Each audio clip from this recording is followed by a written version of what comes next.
वक्रतुंड महाकाय सूर्यकोटि समप्रभा निर्विघ्नं कुरु मे देव सर्वकार्येषु देवाय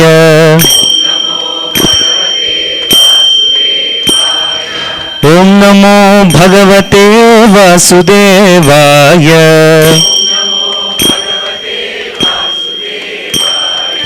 अच्युतं केशवं रामनारायणं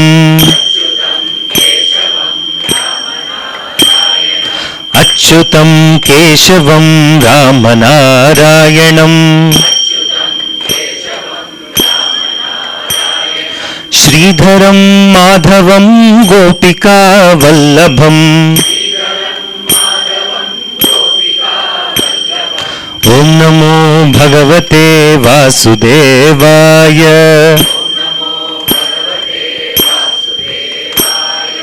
ओम नमो भगवते वासुदेवाय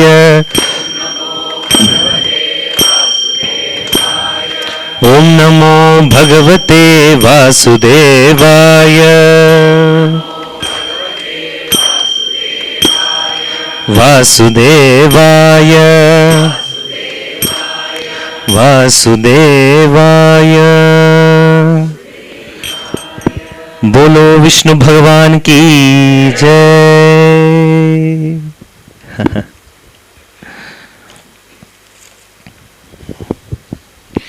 Satsanga. Shankaracharya ji in the in the Sadhana Panchakam, he says Sangasatsu vidhiyatam.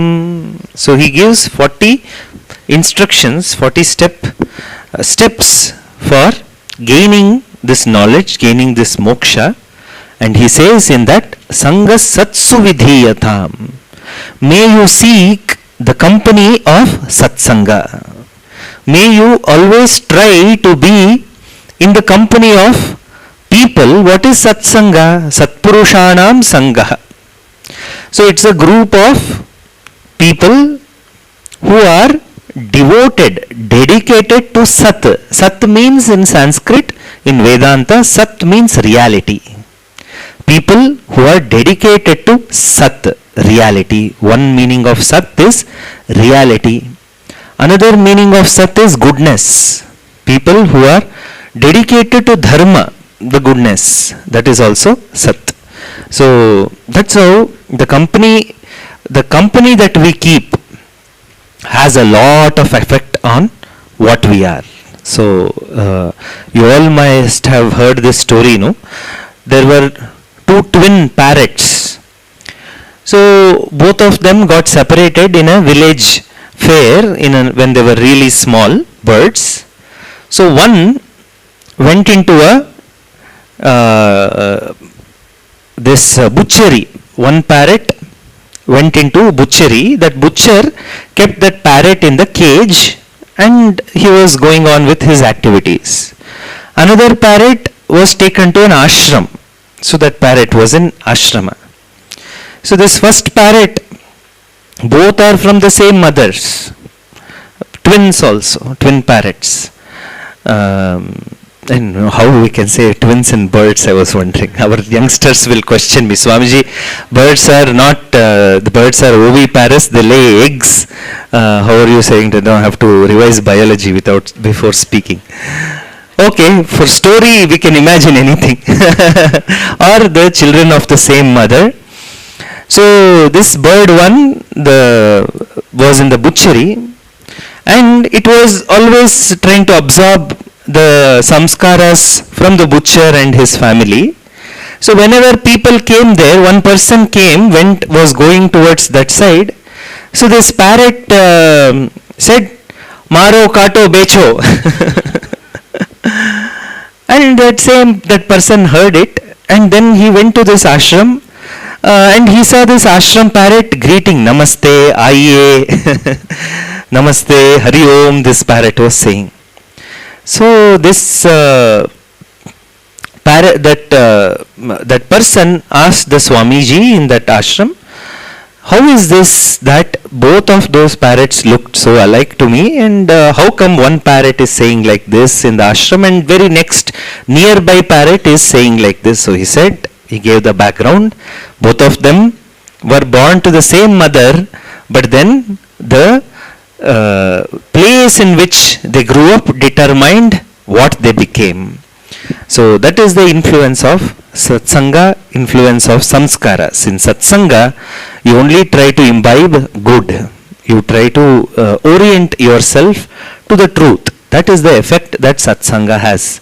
The glory of satsanga is that even though every day is not the same, sometimes you are inspired, on one of the days your mood is a little dull, sometimes you are in little tension, this and that. When you are in satsanga, the energy of the satsanga pulls you further, whatever mood, whatever mind you can be. So satsanga is always with full of joy. Satsang is always oriented to the truth. So they pull you along, they pull you higher and higher. That's why it's very important to keep in the company of wise people, company of good people, company of people oriented for truth. Yeah. We will take some questions. Namaste Swamiji. What is sannyasa? Derived meaning. Sannyasa. Nyasa. It is coming from the word nyasa. Nyasa is to give up. Sun. When you add sun to that, that which is very well given up. Sannyasa means a stage of life in which you have very well given up. So what is to be given up? So usual perception of everybody is that you give up the husband, you give up the wife, you give up the mother, you give up the family. Yes, externally sannyasa may look like that you have exited the family. But real sannyasa is giving up of ajnanam, giving up of all our delusions and ignorance, and all the traits and qualities which don't help us in our life. That we have to give up. And that is very well given up. One who has very well given up these things is a sannyasi. That is one meaning. And sannyasa is very well giving up of ahankara and mamakara. Me and mine syndrome. So that is sannyasa. That is real sannyasa. So internally you can be sannyasi if you have these qualifications. And external sannyasa, where one leaves the home, one leaves the family, is you leave it to prarabdha. It's not a decision taken. It's not like a person decides, I want to be a sannyasi, I will join the ashram. If you ask all our sannyasis, none of them they will give you that answer. It's a natural flow. If it naturally happens out of the grace of the Guru and of the Guru, it happens. Otherwise, it's not a decision. Okay, I will take sannyasa. It's not another pursuit in life. It's not another agenda. It's not another goal in one's life. It is something which naturally happens. And when naturally happens, those sannyasis become the blessings to the world. When it naturally happens without any pressure, without any kind of an agenda, those people really become the bright blessings for the entire world. You see, the pumpkin which is there in a creeper, it naturally separates itself when it is ready. Nobody has to cut the cord or anything. Naturally it separates from this thing. Fruit, mango in the tree, when it is fully ripe, when it is ready, it only separates itself from the tree when it is ready. That way sannyasa has to naturally happen. So that has been the vision of the rishis. The 4 ashramas: brahmacharya, grihastha-ashrama, vanaprastha-ashrama, where you retire and take time for yourself, for your meditation. More, you reduce as much as possible, you reduce your worldly engagements, having finished your duties. Never in Vedas it is said, give up your duties and do take sannyasa, take vanaprastha, never in Veda. It's a duty-based life. Our entire vision of Vedas is not running away from life. It is living a divine life. It is leading a life fulfilling all your commitments, all your obligations to the family, society, all your duties, and yet grow from that stage. So that is what the vision is. So that's been a natural progression of sannyasa. After vanaprastha, people would move to sannyasa. Or the other way is, from brahmacharya itself, you move into sannyasa. And if the guru recognizes that shishya is ready, then alone the diksha is given and the shishya is initiated into sannyasa. Now the question has another question. What is vividisha sannyasa and what is vidvat sannyasa? So in sannyasa there are various categories. So the one broad category sannyasa is vividisha sannyasa and vidvat sannyasa. Vividisha sannyasa is vetum ichha, that you want to know the truth, you want to get committed to the study of the shastra. As of now, you are not soaked in the vision of the shastra, but you have vairagya. And you have finished all your obligations, duties to the family. Suppose somebody is like that. That person, male or female, can get into sannyasa and dedicate one's life for the study of the shastras in order to imbibe this vision of the shastra. That is vividisha sannyasa. Then vidvat sannyasa.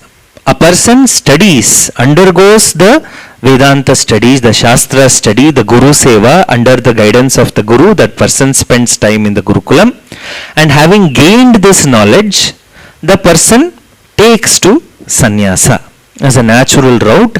That becomes the Vidvat sannyasa. That are the broadly two categories of sannyasa that we have in sannyasa. And the color of the clothes of sannyasa is always orange. It signifies the morning rising sun. The color of the rays of the sun is orange. So the rays of the sun represents knowledge. So people committed to knowledge. That's why the color of the clothes is orange. That's how it came to existence. And brahmacharis, the novices, wear white. So if the guru is like the Surya, orange, the shishya is like the moon, white, always ready to absorb the rays of the sun. And it reflects the rays of the sun. Moon, what it does, it absorbs the rays of the sun, it reflects the rays of the sun. So shishya is always, the moon is always following the sun. So like that, the shishya, brahmachari, brahmacharini, wears white to emulate the same knowledge coming from the guru and absorbing and in the guru seva. Also the white stands for purity. The color white stands for purity. So the life of brahmacharya, that one is committed to chitta shuddhi, again the purity of mind and heart. So that commitment is symbolically represented by white clothes, white colored clothes. That is what the sannyasa paddhati is. Yeah.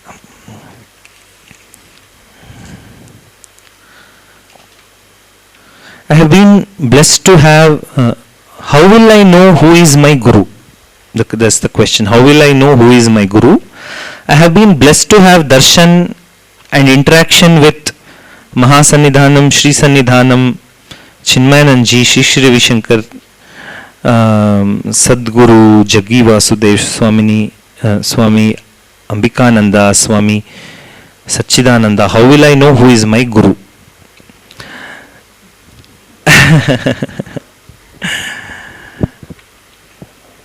So you wait for the guru to reveal himself. So you wait for the guru to totally walk into your life. So when that happens, you will know it. Having said that, you see, sometimes guru is all along in your life, but we fail to recognize. Sometimes we may fail to recognize. Because sometimes we have a conception about what Guru is and what should happen through that Guru in my life. I'm waiting for something to happen. So, and I always associate some mystical things with the Guru. So it should be like this, it should be like that, it should this, that. We superimpose so many things. So even though Guru is right in front of you, right next to you, we fail to recognize. Once Pujya Swamiji, Swami Dayananda Saraswati ji, was traveling to Rishikesh on a flight. And a Westerner was sitting next to him in the flight. And that Westerner started interacting with Pujya Swamiji. He said, Namaste, hello, how are you, this, that. And Swamiji said, Namaste, how are you doing, etc. And Swamiji asked, so where are you going? So he said, I'm going to Rishikesh. Rishikesh for what? I want to meet Swami Dayananda there. So that's why I'm going to Rishikesh. So then Swamiji said, I am Swami Dayananda of Rishikesh. He didn't believe. That person didn't believe. So he went to Rishikesh, Swamiji went to his kutir, then that person again came, and then it happened that he recognized, oh, you are that Dayananda I was searching for all along. So what I am meaning to say is, we have so many preconceived notion. So Swami, that person had another notion what Swami Dayananda should be. That's why he could not probably immediately accept and recognize. So you see where your heart connects to. So that is your Guru, where in presence of whom you are filled with joy, in presence of whom you want to learn, in presence of whom, through whose teachings your clarity is increasing. So that person is your Guru. And it doesn't mean that you have one Guru, you shouldn't listen to anybody else. Ano bhadrah kratavyo yantu vishwatah, Rigveda says, may noble thoughts come to me from all directions. So we keep our minds and heart open to receive the goodness, the good teaching from all the Mahatmas. All the Mahatmas have something to offer, something to say, from whom we can learn. And also, in this path, we also have to be cautious, because mind has a certain orientation. What is that mind's orientation? Shopping orientation. So when we are simply, we will be looking for things. You go to shop 1 and you see something and you purchase something and go. Shop 2, you go this thing. Shop 3, you do the same habit. So like that, many people are in Guru shopping. Hopping, we have a name, ashram hoppers. One ashram to another, one ashram to another, ashram to another. Finally, what that person has to say, have you grown, have you transformed, is there clarity in you, is there growth in you? That person doesn't have any of that answers. What that person has to say, I have been to that ashram, I attended that camp, I have been there, I know this Guru, I know that person, I have gone to this ashram, I have done that course, I have done this camp, I have done this. So it's not like BA, BSc, PhD, DPhil, this, that, one after the other. It's not like that. So the best is, stay where you get connected, because one Guru is enough in that way also. So if you have connected to one parampara, connected to one institution, if you are growing there, if you are able to recognize that there is scope for your growth, clarity, stay there until it proves that parampara or that ashram or that Guru proves to be wrong. This is very unlikely to happen. When you come into right places, come in touch with proper people, proper Gurus, totally oriented for knowledge, you will never go wrong. So that way you can stay there, be in sadhana, be in shravana, manana, nididhyasana. Then the clarity happens and you gain moksha in this very birth. So that is about the Guru. So the question for the questioner, so you try and recognize, you have met so many people, you have been to many places, see where you are growing, where your heart has a connect. So with that you stay, with that you stay. That's the suggestion.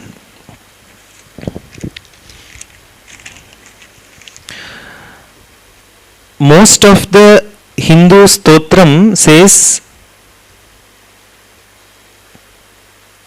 phala, Phalashruti, it's not very legible.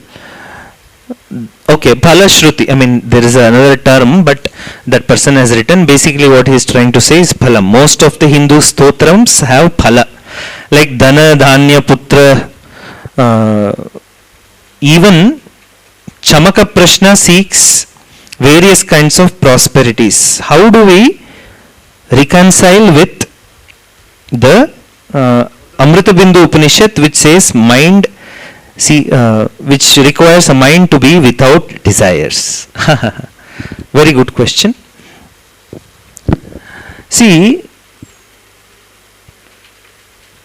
for this we have to recognize the moksha purushartha very well. We have to ascertain what is the entire pursuit of moksha, which is a step ahead than dharma, artha and kama. So in the regular life, we are always seeking something or the other. So it is required also, food, clothing, security, some pleasures. Just a moment.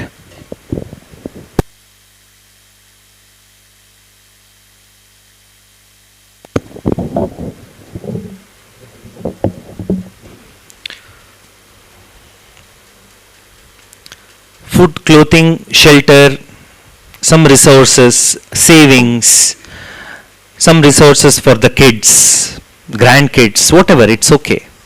All that is required in the regular life for a grihastha, all that is required. So to pray for all of that is absolutely okay. There is no conflict there. Okay. But now even in AMRITABINDHU Upanishad, I did create a category between the binding desires and non-binding desires. Dhanyam, Bahuputra Labham, whatever, the Sampatti, all that you can pray for, all that you can work for. But if your mind is always preoccupied with that, then that becomes a binding desire. That desire has become a binding desire. So you can pray, no problem. You pray for Dhanyam, Dhanam, Arogyam, Aishwaryam, all that legitimate, no problem. But then, is there nothing else that you ask from the God, from the Lord? It's only this you are seeking all the time. Is there in that altar or in that meditation or when you are connecting with that higher power, do you also ask for peace of mind? Do you also ask for a mind which is clear, mind which is pure?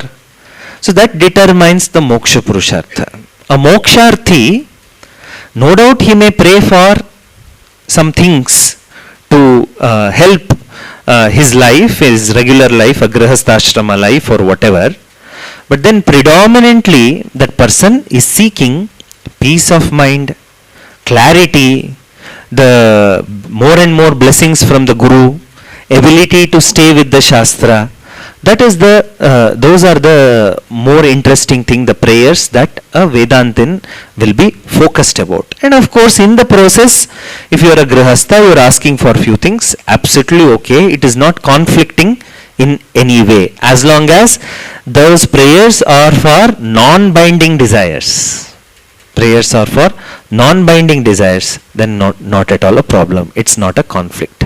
The conflict comes when you are all the time obsessed with some or the other desire. You cannot see anything except that. That is where you have to handle. See, a common regular person, a person in regular life, his relationship with the Bhagavan, Artha Bhakta or Artharthi Bhakta, Bhagavad Gita makes a categorization, they are also Bhaktas. Their bhakti is little rudimentary or simple, you may say, because their attitude towards the God or Ishvara or anything is only Sankata Bandhaga Venkataramana. There is a Kannada saying. That means what? When you remember Venkataramana only when you have Sankata. Only when there is a problem you start praying or you remember the Lord. Or your connection with the Bhagavan, is only with reference to I will give you this, you give me that. I will give you coconut, you give me wealth. I will give you flowers, you give me visa. So there is Visa Venkateshwaran temple, no, in Andhra. Everybody, Hyderabad. So people go pray for them to get US visa. So that Visa Venkateshwaran temple, it works. They say that gets visa if you go pray there. Even in our Dakshinamurti temple also, if you pray for US visa, you will get it. How, I will tell you. So in our ashram, there was one dog, Blackie, something we used to call, Lucky I think we used to call that dog. So when we were studying, that dog was there here. And the dog suddenly from somewhere it came, and it was always running around in the Gurukulam. So we allowed it to just be there. And after some time it started coming to lecture hall. Suddenly class will be going on in summer and all, we will keep the doors open. The dog suddenly Swamiji will be teaching here and the dog will go from this corner to that corner. Or it started coming to temple during Aarti. Then we used to tell it to go and it used to go back. And then it started coming to temple and started licking some things and then making it dirty and all that. So our ashram management decided that this is creating a lot of problems now, this dog. We will leave it in another one of our ashram devotees have a farmhouse. We will leave that dog there. It went to that farmhouse. From that farmhouse again it escaped and came to Gurukulam and started going to temple every day. So every time it comes to temple, everybody has to say, hey, go, shoo.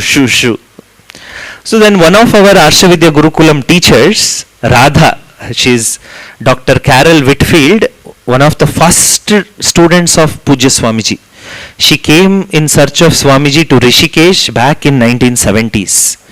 So they were all from big luxuries, they left everything, and then Swamiji was in a simple hut in Rishikesh, grass hut. They were all staying in some other kutiras and then studying with Pujya Swamiji back then. That was the commitment. I wonder if our generation or anybody else now, we will have that much of tapas capacity to stay within such harsh conditions in Rishikesh to learn and receive this vidya. So she came here, Radha ji came here and then was seeing that this dog is being chased from the temple, this creating lot of problems. So then Radha ji decided, okay, I will take him to US ashram. So finally the dog was in quarantine for 15 days in Bombay and then 15 days in US. Now it is in US ashram, in Radha ji's ashram. So it was praying in Dakshinamurti every day, so it went to US. So that's why I said our visas will work if you pray in Dakshinamurti temple. So clear phala, going to temple, it gained punyam and went to USA. So why did I say this now? Okay. We often recite seeking the phalam, but as Vedantins, we must reduce our focus towards phala. Why? Krishna says in Bhagavad Gita, Karma Yoga, what is that? Karmanyeva adhikaraste ma phaleshu kadachana. So Krishna says what? Karmanyeva adhikarahate. Adhikaraha means sambandha. Adhikara sambandha. Your connectedness is only with karma. Never get connected. Ma karmanyeva adhikaraste ma phaleshu kadachana. Avoid getting connected with karma phala. As a karma yogi, as a sadhaka, do not let your focus be on the karma, not on the karma phala. So we may want to put the karma phalashruti aside. You chant Vishnu Sahasranama, no problem. Phala will again anyways come, no. Whether you chant the phalashruti or not, the phala is going to come. But our focus is only on the karma. So what does it do? How does it help us? It helps us to be in present moment, because karma is in the present tense. Phala is in the future tense. So your focus always on karma phala, you become tensed in the future tense.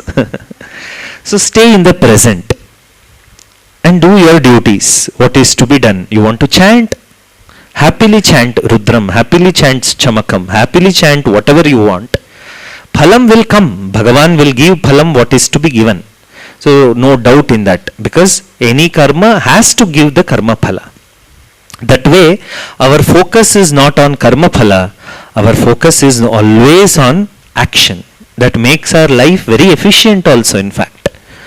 Suppose a person is working, he has to finish a job. Always focused on the salary or what this work is going to get, that person may lose motivation or may lose focus in the work. But the person is committed to the work, totally available. So such a person, the phala anyways will come. His efficiency is likely to be very much more in the work he or she is doing. That's why our focus is on, as Vedantins, as students of Vedanta, may your focus be more on karma than on the karma phala. Because karma phala anyways will come. Hard work will fetch its result. But sometimes we have this condition. We are expecting a particular result. That only should come. Our agraha is there. But life doesn't work like that. You may get what you are desiring. You may get more than what you desired for. You may get opposite to what you desired. So all these permutations and combinations are possible. So we stay relaxed. We stay relaxed. You do the karma and stay relaxed and accept the phala as it comes. Then again work. You accept, then again work for it. Nobody is telling not to work again. But one karma gave you one phala, first accept that. Then you move ahead again. So that's how our journey of life goes on in Vedanta.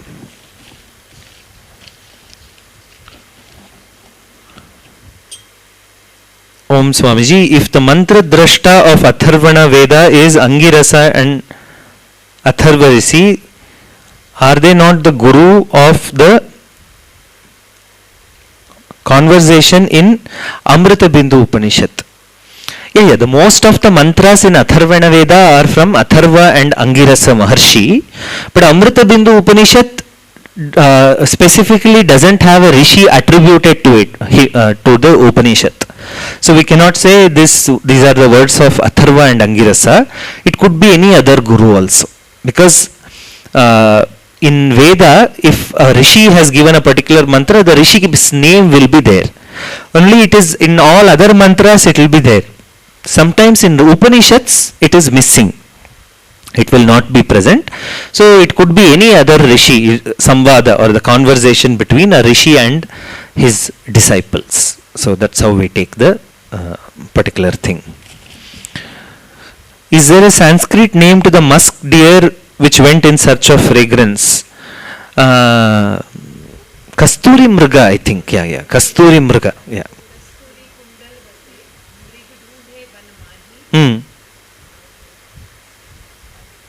So that is Kasturi Mriga. Both is there. It's the Kasturi Mriga. Yeah. Kabir also has the doha regarding it. Okay. Yeah, it is there.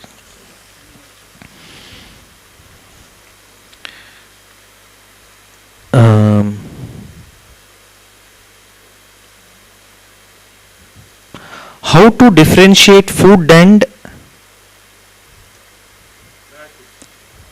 bad desire? They are mixed with each other. How to differentiate food and... Okay, food is not good. How to differentiate good and bad desires? They are mixed with each other. See the effect of the desire. You observe, you pursue a desire. Okay, suppose you are in a situation where you are unable to see whether which desire is what. This desire is going to have a good effect on me or not. You are not able to differentiate. So you go ahead, okay. You go ahead with that desire and see the effect of that desire on your system, on your body, on your family, on your life. So if it's going to have a positive effect, yes, seems to be a good desire. But another condition here, is it going to have a positive effect on a long term also? Short term it may seem a positive effect, but is it going to have a long term effect also? Is it going to be good? Then that sort of a desire will be a non-binding desire. Not only short term, it is bringing some good into your life. Even on long term, is it going to help your life, your family, your personality, your life? Such a desire you can categorize as a good desire. And anything which is going to in fact create problems in the short term and also in long term, that you may want to categorize as desire which is bad, in the sense we are making it a simpleton. Bad means it is not going to have any pleasant or good effect on you and your family. So that's how you individually you analyze from your standpoint and come to a conclusion about which are the desire that I ought to entertain, which are the other desires which I may want to refrain from, which are not going to help me in any particular way. So you keep away from those desires. And life becomes very simple when you do this. This Viveka, if you strongly implement this in your life, life becomes very, very, very simple.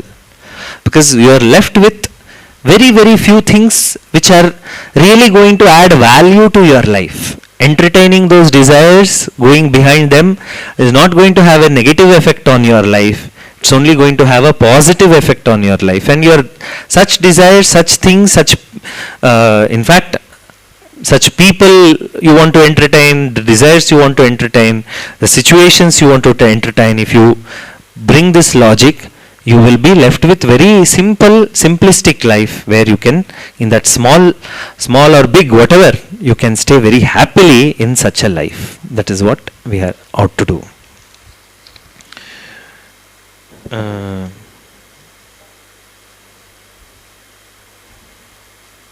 It's not very legible.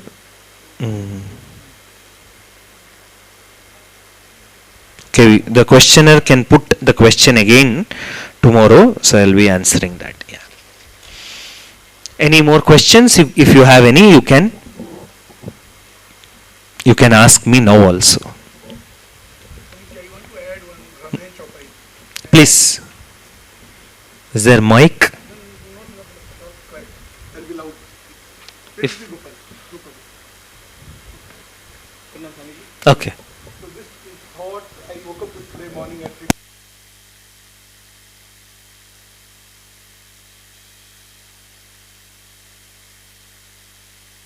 Share with you also that this 5 days I got a lot of time from my dad. 1 second, Tirupati. And I spent around 10-15 minutes on this topic, so I thought that I should with all of you that Binu Satsang Vivek na hoi, Ram Kripa bin Sulabh na soi. So how powerful is this thought is that Swamiji also explained today, and we had fantastic day we had today, entire day, right? So Satsang, we will resolve lot of things in our mind. So many questions came and we all learned together, right? And Vivek, which I came here from journey, Didi had given me opportunity that from Agyan to Gyan, right? So Agyan means we have a Sansarik Gyan, but we don't have a Vedanta Gyan and Bhagavad Gita Gyan and all that. So from Agyan to Gyan in this journey. So that Vivek, जो छुपाई सत्संग में ये विवेक मिलेगा हम सबको जी, और बिना राम कृपा के सुलभ नहीं होगा, हरि कृपा के बिना। क्योंकि मैं दीदी से ना पहली बार कल मिला हूँ जीवन में, राइट, और दीदी से मैं ऑनलाइन में मिला हूँ, तो मैं धन्यवाद देता हूँ टेक्नोलॉजी के। हम लोग एक ऑनलाइन प्लेटफॉर्म में चौपाल चलाते थे और वहाँ पे दीदी से गीता का क्लास शुरू हुआ और हम लोग डेली अभी इतना मुझे हेल्प कर रही हैं, राइट। तो बिना भगवान के कृपा से कि ऑनलाइन होगा, दीदी कहीं ओमान की रहती हैं, फिर बनारस में आके रह रही हैं, मैं हैदराबाद में रहता हूँ, मैं भी बिहार से हूँ, बट बिना भगवान की कृपा से ये नहीं होता। ये Satsang Vedanta I am just due to, इन्होंने मुझे बताया और मैंने जस्ट इनरोल किया, 1 वीक लीव लेके मैं, मेरी फैमिली रांची गई हुई है। तो पॉइंट इज दैट बिनु सत्संग विवेक न होई, राम कृपा बिनु सुलभ न हो। हरि कृपा जब होगा ना, तो हम आज कितना फैंटास्टिक दिन आने वाला है हमारा 7-8 दिन। तो बहुत बहुत धन्यवाद स्वामी जी और प्रणाम, और आपसे कुछ शेयर करना चाहता हूँ। Thank you. Very nice. So we will have couple of people, you introduce yourselves very briefly, you tell your name and where you are coming from and couple of lines about your spiritual background. Yeah, anybody? Yeah, he can introduce, after that you can ask the question. Yeah.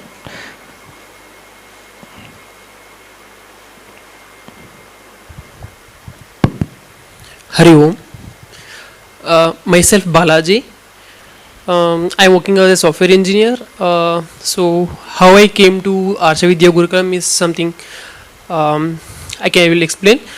From childhood, I had a taste, means I had a sense of bhakti, listening to Mahabharata and Ramayana, and learning the shlokas of Bhagavad Gita. In this way it started, but it was more towards to bhakti, not much of jnana. Then I was also, since I was having interest in these kind of things, I was listening to some of the speeches in the YouTube. So for one day I listened to Shankaracharya's Shankara Vijayam in Telugu. So in that Chaganti Garu told like anybody can believe Shankaracharya, and if they accept him as Guru, he will show you the path. So I think today it came true. So after listening to that, I felt Shankaracharya, here he is. So please take me as your Shishya, and please show me a path. Please show me some Guru where I can go and learn, so that I can liberate myself. This was the thought this was the wish I asked. So luckily I was seeing Swamiji's Pitarohana video. In that also I got some of the info about Arsha Vidya Peetam, Dayananda Saraswati ji. Before that I never heard his name, but during his Pitarohana videos, his speech I heard, and also many people who spoke about them. Then I thought of doing a small research. Then I found out Swamiji. I understood, and within a couple of days I got a link where I can join the Kathopanishad to learn Kathopanishad under Srimati Sunita Ashokji from Arsikere. So she is also she is a student of Chidurupananda Saraswati, who is again the student of Dayananda Saraswati ji. So like this it got connected. So what I believe is Shankaracharya ji is the one who gave me this path, and because of him probably and Guru's wish I am here. So I thank all of the Gurus. Thank you. Very nice. You are from? I am from Tiptur, Karnataka. Okay. Nice. Yeah. Maybe at the end, if we have some time, yesterday's experience, I have made a small poem, but it is in Kannada. If people wishes, I can read it. Thank you. Yes, Ma, you have a question? You can say, I will repeat loudly for everyone. How to go beyond prejudice when relating with people, because we already have some information. Based on that, some prejudices arising. So practically, how should I go beyond that? Her question is, how to go beyond prejudice when you are interacting with people, because there is always a background assumption prejudice when you are coming in contact with people. How to overcome it, or how to see beyond that in interaction with the people. See, we think that we have to make some assumptions in relating with people. Maybe that is true in terms of sometimes where you are in Vyavahara, business, this, that, you can't take everybody on the face value. So you have to make some assumptions, and you need to have some categories in the mind and try and analyze the person, what he is talking, and analyze the what is the weight of what he is talking, and accordingly you relate to it. That is fine in that context, because you can't be very naive in business. They'll eat you up. So that is okay in a business setting or in Vyavahara when you are coming and dealing with people. But the same prejudice or same assumptions, categorizing people into category boxes, you need not do in all your interactions. In all the regular day-to-day, we will be coming across so many people sometimes. You need not do it. Just allow the natural conversation to happen. And if that particular conversation or relationship were to continue, it will continue. You need not, you see a person, oh, he must be like this, category A, you put it. So it's like, in the olden days, the hotels used to have that pigeon boxes, key, room key number 101, 102, 103 there. So they'll take the key, they'll see the key, and then they will put it in one slot after another. So we need not keep on doing that like that. Or recently I went to one factory, one of our devotees' factory, where they segregate peanuts according to size. Okay, so channa and peanut, channa dal and peanuts. So big sieves will be there, machines will be doing that shaking, and then that peanuts or then channa dal will get graded according to sizes. So every person that you come across, you need not keep on doing that. Oh, this person must be like this fellow must be like this person will. You need not do it. Life will happen in spite of not categorizing people. So you just keep all your the prejudice aside and relate to people like this. And why we have so much prejudice sometimes in relating with people? Maybe we have had some bad experience in trusting somebody, and that person has turned out to be something else that did not go the way we expected. That's why the mind makes so much assumption, and then it's very insecure in naturally relating to people. So you recognize the background from which you are coming from. Your calculations didn't go well in particular context. Maybe you need not trust every Tom, Dick and Harry that much that you come across. So in Vyavahara, be shrewd and calculative, and whatever you need to do in that context. With dharma, you be that, but you may not want to do that throughout the day, throughout all the interactions. You keep it aside. Nobody is going to hurt us. Nobody is going to bring something bad to our life when we know where to draw lines. You draw lines, thus far, no further. So you draw lines, make boundaries, so that you can easily operate and relate to people. You need not have prejudice, but you can have boundaries. You need not have prejudice. So that way you can relate and happily go around in the world. Yeah. Anything else? Okay, I'll present one kirtan. Yes. Yeah, you give the mic to me. No, just the mic. Yeah.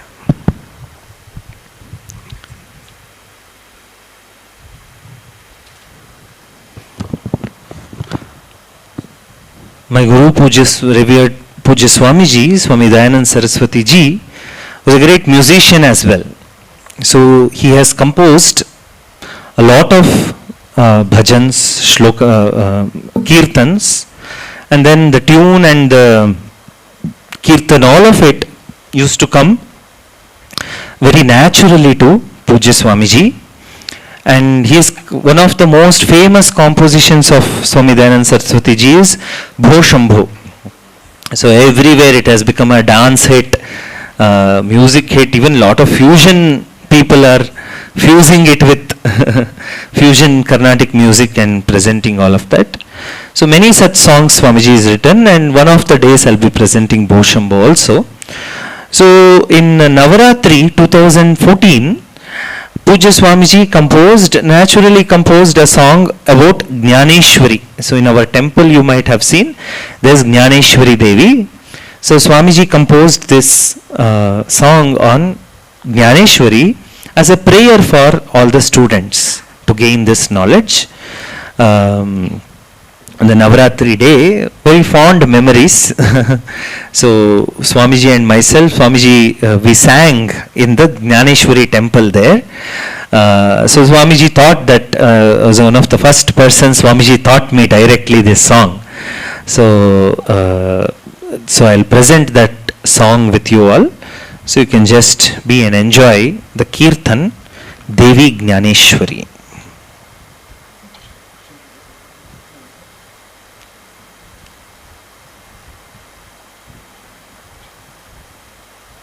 What raga is that?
Beautiful prayer for Devi Jnaneshwari.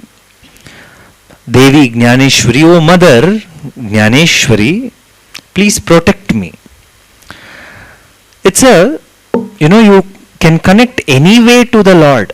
You want to connect as a devotee, as a friend, as a sakha, anything is allowed.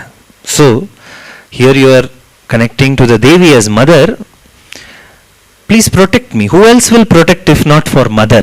So, protect me is a natural prayer, because the mother is the one who protects her children. Avidya moha maha jaladhim tarayamam.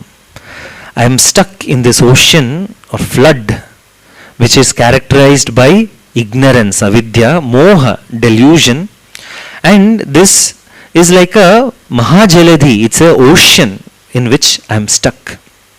Please help me cross over this river or ocean of samsara characterized by ajnana, avidya and moha. And you are Akhilandeshwari. What is your nature? You are the mother of the universe. Akhilandeshwari, Devi, Ananya Bhaktya Labdheshwari. How do I gain you? Through Ananya Bhakti. That means what? That bhakti in which you do not want anything except the Devi. You do not want anything in life except knowing the nature of the goddess, the nature of the reality. That is the Ananya Bhakti. So you are gained by Ananya Bhakti, Labdheshwari. Narmadeshwari Devi. In our context, she is standing along with Narmadeshwara as the consort, as the wife of Lord Narmadeshwara. Narmadeshwari Devi, Namaskaromi Tvam. I always prostrate and salute to you. And the author, that is Pujya Swamiji, goes on praising the Devi. Parameshwari, you are the mother of the all powers. Jagadharini, one who is supporting the entire universe. Parameshwari Jagad. If you don't sing, you don't get the lyrics. Parameshwari Bhavatarini. You are the one who is going to help me to cross the ocean of samsara. Jagadishwari, you are the one who is presiding over the entire universe. Sarveshwari, you are everything. Kameshwari Karunamayi, you are the one who is presiding over all desires. Karunamayi, you are full of compassion. So that type of a mother goddess, I am saluting and prostrating. May you protect me all the time. That is the prayer. So we'll conclude the satsang with a small verse, with one verse of Nirvana Shatkam. I'll also be teaching you in coming days in the 11:30 class here.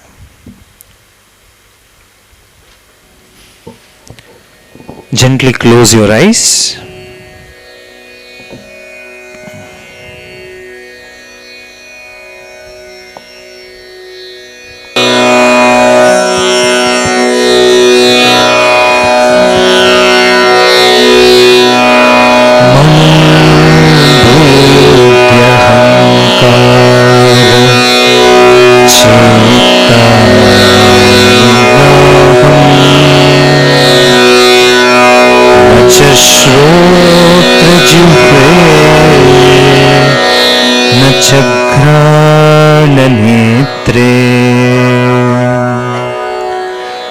न च व्योम भूमेर्न तेजो न वायुः चिदानन्दरूपः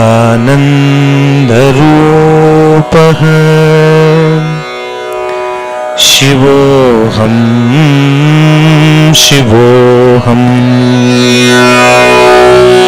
चिदानन्दरूपः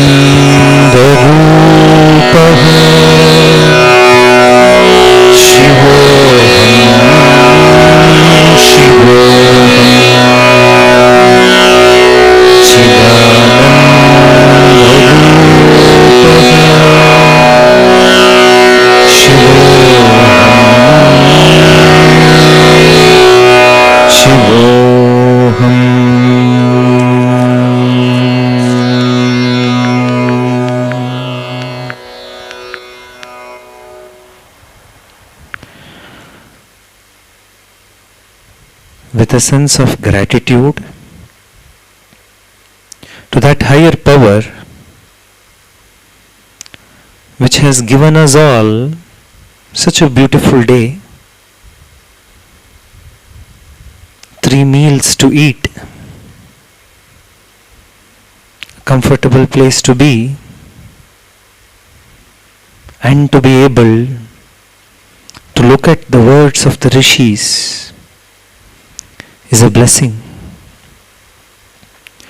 Not everybody has this luxury. In that recognition, with a sense of gratitude,